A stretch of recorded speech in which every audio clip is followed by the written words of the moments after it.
I want to start a little different spot. Generally, this time of the week, we would be talking LSU and Ole Miss and be diving fully into that, but that's not the biggest story in LSU football this week. For the past 5 days, all of us that cover the program, that love the program, that follow the program, have been, in just fully invested in the termination of the head coach and what's next for the LSU football program. And that's obviously very natural. For us, it's a chance to turn over, and if you're a fan, turn over a new leaf, a fresh start, some hope, springing eternal, an opportunity for a new era. All this stuff can be very exciting. And there's nothing wrong with that, with feeling that way. And the last three guys who've taken that job have won a national championship. Let's see if the fourth guy can do it. But yesterday, I got a different side of it, and I want to talk a little bit about that to open today's show. I had some conversations yesterday with people inside the LSU football department.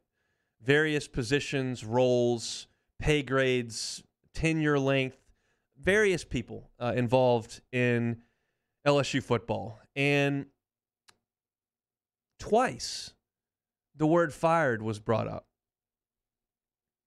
And that's not something we think about when we follow the football program. For us, the headline reads, Ed Orgeron fired at LSU football. And then so we think, okay, who's the next head coach going to be? But you don't think about everybody else in there, basically whose tenure is tied to Ed Orgeron. When that seat changes, a lot of things change. And I would describe the mood sometimes in my conversations over there yesterday as somber and sullen, downtrodden. Because you've got people that have now in a real difficult life situation. A lot of people listening to this have lost a job. It's not a very comfortable thing.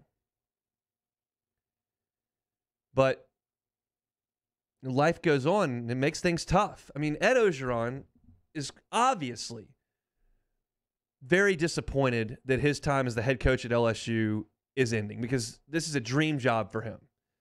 He said that multiple times. It's as good a job as you can have in college football. It's in his home state.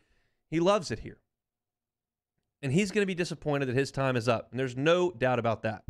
But the fact of the matter is that he is in his late 50s and is walking away as a single man with grown children and $17 million to be paid out over the next couple of years. So the massive question marks don't necessarily exist for him. Again, hugely disappointing to lose a job. But he can kind of do whatever he wants. There are a lot of people over there in that building who are looking up going, after Thanksgiving, I may not have a job. That are looking up going, I'm probably going to have to move or get out of this profession. I've got a third grader. Probably going to have to move and change schools. I've got a wife who's settled in this home, and we're going to have to pick up and go where they'll have us. That's a tough spot. And again, it humanized it. We're all aware of these things. I'm not telling you something that you don't know, but it may not be something that you consider as this unfolds. So yeah, these people have a job today, and they're going to get up and go to work. But the uncertainty is unsettling at the very least and depressing at the very most. Financially, it sucks. Stability-wise, it sucks. Relationship-wise, home-wise, travel. It's just, there's a lot that sucks, quite frankly, about this. And that hit home for me yesterday when I went over there and kind of saw it in person. And my heart goes out to those people. So there's been a lot of talk because we're such a recency-biased society in the football world. How'd you do on Saturday? The mood is so totally different. The calls we take on Wednesday nights on the Tiger Zone are totally different when LSU wins and when they lose. LSU gets down 35-7 to Kentucky and loses. The calls are, when are they going to fire the coach? This team probably won't win another game all year outside of ULM. This is a disaster. It's a lost cause. And then LSU beats Florida and runs the football. I've gotten multiple phone calls this week that said, what if they run the table? I know it's unlikely, but what if they run the table?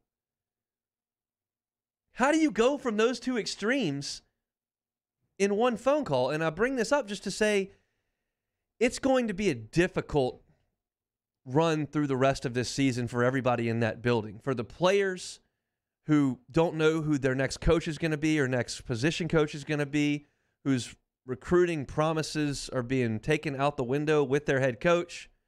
For the coaching staff who doesn't know if they'll be retained, if they want to work for the next guy, where they'll be going, where they'll be moving.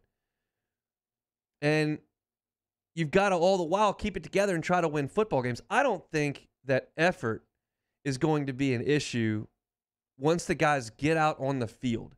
When they get there on Saturday, that place is going to be full and rocking. Lane Kiffin is pleading with the Ole Miss fans to create a good home environment. He flatly told them this week, the fan base, we had an unbelievable atmosphere when we went to Tuscaloosa. It was nuts there.